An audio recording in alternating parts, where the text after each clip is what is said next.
महाराष्ट्र चुनाव के लिए अजीत पवार की पार्टी एनसीपी ने अपने उम्मीदवारों की दूसरी सूची जारी कर दी है।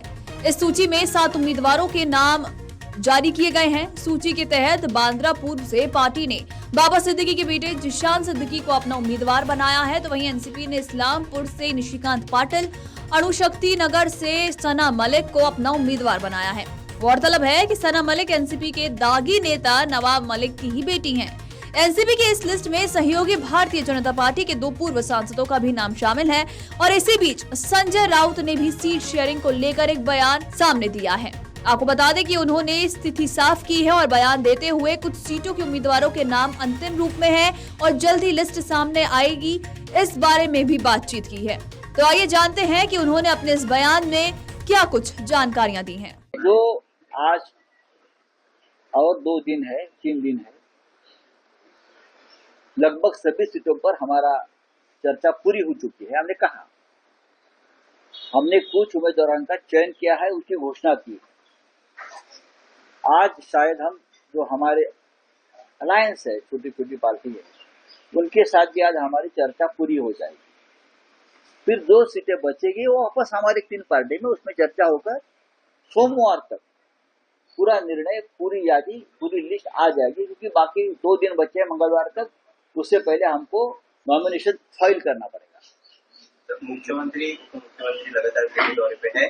बात ऐसी है कि मुख्यमंत्री का हाईकमान जो है, उनके पास जो शिवसेना बची है, वो शिवसेना का हाईकमांड होता है दिल्ली में, अमित शाह जी के घर पर। हाँ, जब हमारी शिवसेना है ओरिजिनल बाला साहब ठाकरे जी की, उनको कभी सीट शेयरिंग के लिए दिल्ली में जाने की नौबत नहीं आई। उस वक्त प्रमोद महाजन जी, गोपीनाथ राव मुंडे जी या लालकृष्ण आडवाणी साहब मुंबई में आते थे, बाला साहब ठाकरे जी के साथ, उद्धव जी के साथ बैठकर पूरा सीटों का बंटवारा होता था।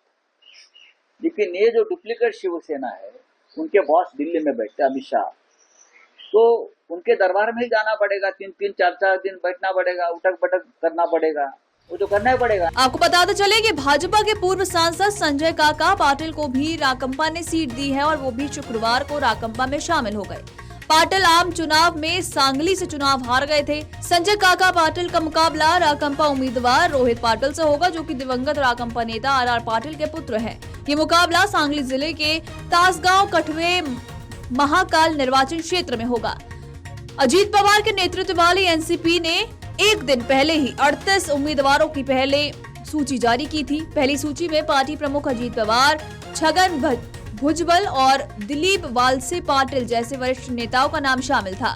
अजीत पवार बारामती सीट से, छगन रेवला सीट से और दिलीप वालसे पाटिल आंबे गांव सीट से चुनाव लड़ेंगे। पार्टी धनंजय मुंडे को परली, नरहरी झिरवाल को ढिंडोरी सीट से उम्मीदवार बनाया है। गौरतलब है कि गुरुवार को देवेंद्र फडणवीस ने कहा था कि महायुति ने राज्य की 288 विधानसभा सीटों में 278 सीटों के बंटवारे को अंतिम रूप दे दिया है। शुक्रवार को भाजपा भी उम्मीदवारों की दूसरी सूची जारी करेगी और अभी तक राज्य की 288 सीटों में से भाजपा ने 99 सीटों पर, शिवसेना ने 40 सीटों पर और अजीत पवार ने 45 सीटों पर अपने उम्मीदवार घोषित किए हैं। आपको बता दें कि एकनाथ शिंदे के नेतृत्व वाली शिवसेना ने 45 उम्मीदवारों की सूची जारी की थी। सीएम एकनाथ शिंदे जीत का चौका लगाने के लिए एक बार फिर कोपरी पाचपा खाड़ी से अपनी दावेदारी पेश करेंगे, तो वहीं पार्टी ने पैठड़ से विलास संदीपान घुमरे को चुनावी मैदान में उतारा है। सूची में पार्टी ने मालेगांव, चांदीवली, बुलढाणा जैसी चर्चित विधानसभा सीटों पर भी प्रत्याशियों के नाम का ऐलान कर दिया है। बता दें कि महाराष्ट्र के 288 विधानसभा सीटों पर 20 नवंबर के दिन मतदान होगा और 23 नवंबर को नतीजों का ऐलान किया जाएगा। वीडियो डेस्क अमरउजाला.com। अगर आप ये वीडियो YouTube पर देख रहे हैं तो हमारे चैनल को सब्सक्राइब कर बेल आइकन दबाएं और Facebook पर देख रहे हैं तो हमारे पेज को लाइक करें। 8 मिलियन प्लस सब्सक्राइबर, आपके इस भरोसे के लिए बहुत धन्यवाद।